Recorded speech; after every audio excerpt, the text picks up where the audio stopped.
Hi there, it's Claire here from the Wellness Project. Thanks so much for tuning in. Now today I want to talk to you about comparison and competition. Now about a year ago I wrote a blog post that went up on Mind Body Green called Don't Let Comparison Steal Your Joy.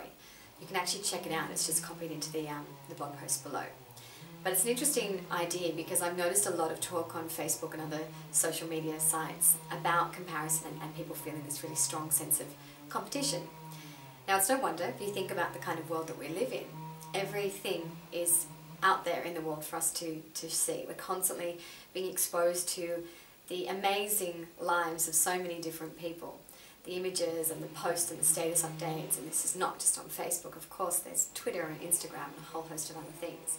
So it's really quite easy to get sucked into this vortex of, oh my God, I'm not good enough, and everybody has these things that I don't have. And I've personally been through this as well, and it's something that I still have to manage. You know, especially in the kind of world that I live in, there's so many amazing health coaches and yoga teachers and fantastic people in the wellness industry.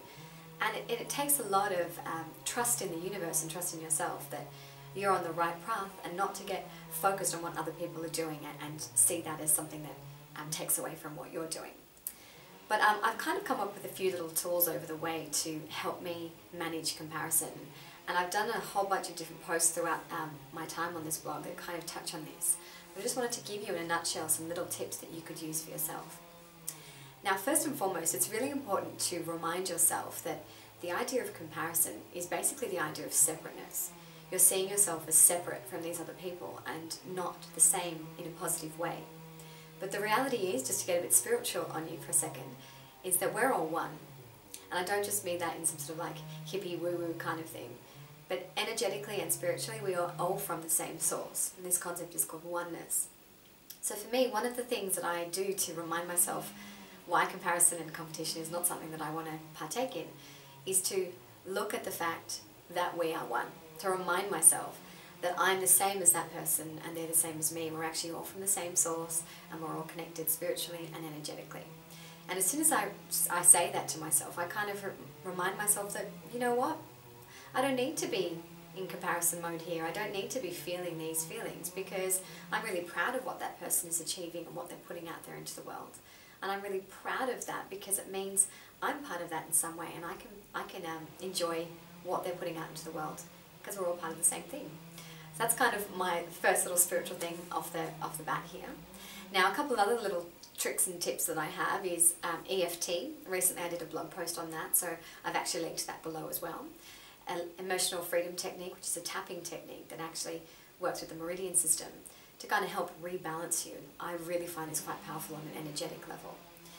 Now kinesiology, if you haven't done that, you should actually go and check it out, but if you've done it before you would know that it's actually quite powerful in shifting a lot of those stuck feelings, especially the ones about comparison and competition.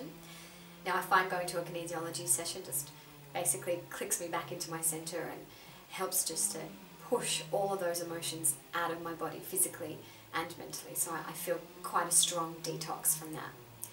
Now the other one is journal writing. I often will open up my book and actually just brain dump. It's a technique from The Artist Way by Julia Cameron. She calls it the morning pages, and I often do that in the morning and sometimes not, in the middle of the day or in the afternoon, whatever works. And it's just about writing a letter to myself and doing a stream of consciousness kind of style. So actually just getting the information out of my head that's bashing around there, but also saying a lot of the things that you would never say out loud or in public. We live in such a controlled environment, in such a controlled world. Everything is very like, oh, you say this and you don't say that. So actually writing in this way really helps me just say a lot of the stuff, see it on paper and realize how stupid and ridiculous it is, and then I can just rip that piece of paper up if I feel like it and I chuck it away, and I feel quite cleansed by that as well.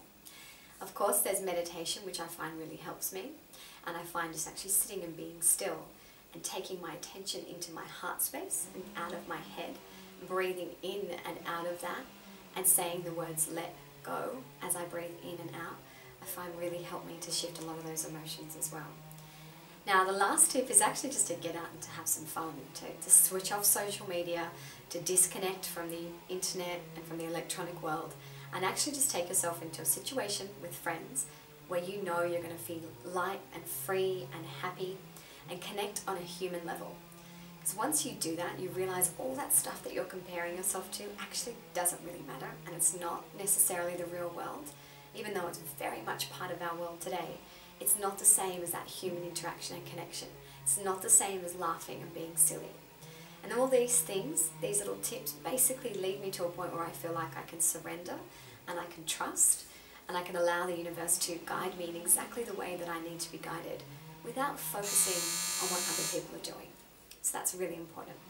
So thank you so much for your time. I hope you got something out of this video today. And as always, I'd love to hear your comments and your opinions in the comments box below. So thanks, and I'll chat to you soon. Bye.